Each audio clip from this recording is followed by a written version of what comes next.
pessoal, como estão? Todos bem? Nós estamos bem, graças a Deus, tudo certo.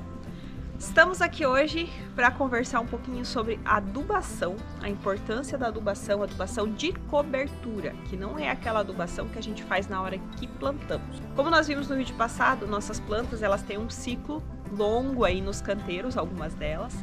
E para essas plantas não basta aquela adubação que nós colocamos no momento de plantar. Nós precisamos sim adubar com certa frequência, com certa regularidade. E hoje a gente vai conversar sobre isso.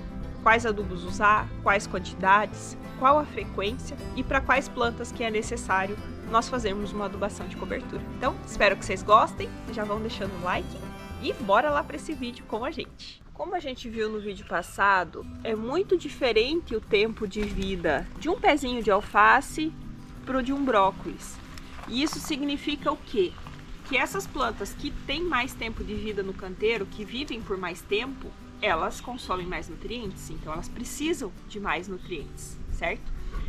Para uma saladinha de ciclo rápido, como é o alface, uma rúcula, e se você tiver dúvidas quanto a isso e não assistiu o nosso vídeo passado, volta lá para você entender qual que é o ciclo de cada planta.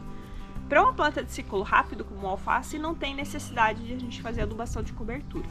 Agora, para plantas de ciclo mais longo, como a gente entra aqui no caso dos brócolis, por exemplo, tomate, berinjela, todas essas outras plantas maiores, nós obrigatoriamente temos que fazer adubação de cobertura para a gente poder ter uma boa colheita e para diminuir as chances das nossas plantas começar a ser atacadas por pragas como pulgões, cochonilha, que tendem aí naquelas plantas que estão apresentando alguma deficiência nutricional. No caso hoje, nós vamos tratar da adubação de cobertura, então não vamos usar os adubos minerais. A adubação de cobertura ela é feita apenas com os adubos orgânicos. Pode ser líquido, no caso de um biofertilizante que a gente aplica foliarmente, que você pode aplicar a cada 15 dias. Pode ser o biofertilizante da composteira, que nós já temos vídeo no canal mostrando como fazer. Ou podem ser outros biofertilizantes que você faça, né, a partir da fermentação, seja de esterco, de plantas, tudo mais. Na verdade, né, porque a gente pode fazer as duas coisas, o ideal é que a gente utilize sim o biofertilizante a cada 15 dias foliarmente e faça também a adubação do solo. A adubação do solo nós vamos fazer com os adubos orgânicos sólidos, né? Então, com esterco, com compostagem, com bocache. Para isso, nós vamos utilizar como referência um espaço de 1 metro quadrado, tá? Que seria, vamos dizer, dessa nossa gaiolinha aqui, né? Até aqui assim. Isso aqui é um espaço de aproximadamente 1 metro quadrado. Eu não fico medindo toda vez, ele pode não ser uma medida bem exata, mas também não precisa ser algo milimétrico. Então, esse canteiro daqui lá eu sei que tem 2 metros quadrados. Eu vou trabalhar com essa proporção e a adubação que eu vou passando para vocês é sempre por metro quadrado. Então, se o espaço que você for trabalhar é menor, eu vou aplicar só na metade aqui, só em 50 centímetros quadrados. Então, você vai aplicar a metade da quantia que eu vou passar para você. Hoje aqui nós vamos usar o esterco de galinha, mas por uma questão de ordem ali, vou começar passando. Por exemplo, se você for usar o esterco de gado ou a compostagem para fazer a tua adubação de cobertura, a quantidade que você vai aplicar é de 1 kg por metro quadrado. Já o esterco de galinha, que é o que nós vamos estar usando aqui hoje, né, esterco de aves no caso, que você encontra para comprar, inclusive, ó, esse aqui a gente comprou, tá? Você encontra em casas agropecuárias, você consegue comprar pela internet também. O esterco de aves ou o bocache é 300 gramas por metro quadrado. Então, se eu for aplicar num espaço de apenas 50 centímetros quadrados, vai ser a metade disso, ou seja, cerca de 150 gramas.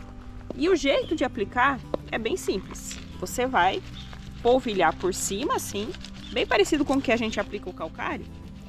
Você polvilha por cima da terra. Apenas isso, a gente não precisa...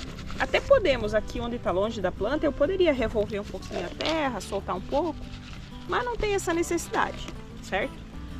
Fiz essa aplicação, aí vem outra parte bem importante que a gente nunca pode deixar faltar, que é o quê? Fazer uma cobertura sobre esse solo, tá? Nunca deixar descoberto. A não ser que você esteja numa região de muita chuva, muita umidade, aí você pula essa etapa da cobertura. A gente considera, nesse caso, que o próprio esterco que você colocou ali, ele está servindo como uma cobertura do solo, é algo que você colocou sobre o solo. Isso para evitar muita proliferação de lesmas, caracóis, caramujos, tá? Aqui, a gente normalmente sempre vinha usando, deixa eu pegar um pouquinho aqui para vocês verem, a grama seca. Pode ser grama seca, pode ser folhas secas para fazer essa cobertura, pode ser serragem. E agora a gente conseguiu a casca de arroz. Ela é bem fininha, ó. Se você tiver aí próximo da sua casa, na região que você mora, um moinho, você pode ir lá e conseguir comprar essa casca de arroz. Nós compramos um saco gigantesco por menos de R$9. É bem baratinho e a casca de arroz é muito interessante para a gente ter utilizar na nossa horta, porque ela é rica em sílica. Então, com o tempo, ela também vai decompor, ela vai integrar aqui o solo. Então, não vai fazer, essa sílica não vai fazer diferença para essas plantas de agora, mas vai fazer muita diferença para as plantas do futuro. Porque a sílica é o que vai deixar o tronco da nossa planta mais resistente, mais firme. E isso vai fazer com que ela seja menos atacada por aqueles insetos sugadores que ficam furando o tronquinho, sabe? Então, para as nossas plantas do futuro, essa é uma cobertura muito interessante. Um bônus aí desse vídeo, que ele não é sobre cobertura, mas ela faz parte. Viram como foi simples? Aqui a gente fez a adubação de cobertura dessa areazinha. Conforme a gente for regando, esse adubo vai aí se misturando ao solo, os micro-organismos vão trabalhando com ele e liberando os nutrientes para as nossas plantas. Agora a gente vai repetindo esse processo em toda a nossa horta, todos os canteiros. Isso daqui, mais importante até do que qual adubo eu vou usar, é a frequência com que você faz. O ideal é que após 60 dias do plantio, então faz 60 dias, faz 2 meses que foi plantado, você faça a primeira adubação. E a partir de então, você repete essa adubação a cada 30 dias. Tem plantas que vão sair do canteiro rápido, mas tem outras como um tomate, uma berinjela, né? O nosso tomate crescendo aqui atrás. Ele vai ficar aqui por, sei lá, 7, 8 meses no canteiro. Então, ele vai precisar desses reforços de adubação aí constantes. Isso é muito importante para que ele consiga ter força para gerar muitas flores, segurar as flores no pé, também produzir os frutos, crescer esses frutos e ao mesmo tempo ter aí energia para o desenvolvimento vegetativo da planta, porque ele continua crescendo, né? Aqui nós temos a berinjela, que é outra planta de um ciclo bem mais longo e que também tem aí muita necessidade de uma adubação de cobertura. E aqui para berinjela eu vou utilizar a torta de mamona. Deixa eu mostrar aqui para vocês um pouquinho, ó, para vocês poderem ver como é que é. É um granuladinho, tem uns pedacinhos maiores, isso varia um pouco de acordo com a marca que você comprar também. Da mesma forma que o esterco de galinha, você encontra ela para comprar. A torta de mamona, tô falando dela em separado porque ela é um adubo bem mais forte. Então ela a gente usa numa quantia bem menor. São 100 gramas por metro quadrado. Então é bem pouquinho que você vai pôr agora nessa fase da adubação de cobertura, tá? E a forma de colocar, da mesma forma, isso não vai mudar para nenhum dos adubos. Você vai colocar ela polvilhadinha por cima, evitando encostar direto no tronco. E é isso. E da mesma forma vamos cobrir. Eu aqui estou usando hoje adubos diferentes, lá eu usei o esterco de galinha, estou colocando aqui a torta de mamona para trazer um exemplo para vocês. Mas aproveitando para compartilhar a nossa rotina e a nossa experiência, o que a gente gosta de fazer? Nós fazemos cada adubação, por exemplo, esse mês agora de agosto, vou fazer a adubação de cobertura com esterco de galinha para a horta inteira. No próximo mês, vai ser setembro, eu vou fazer a adubação para a horta toda com esterco de gado ou com a compostagem. No outro mês eu vou fazer com a torta de mamona. Eu gosto sempre de revezar esses adubos, porque cada um deles tem nutrientes aí um pouco diferentes.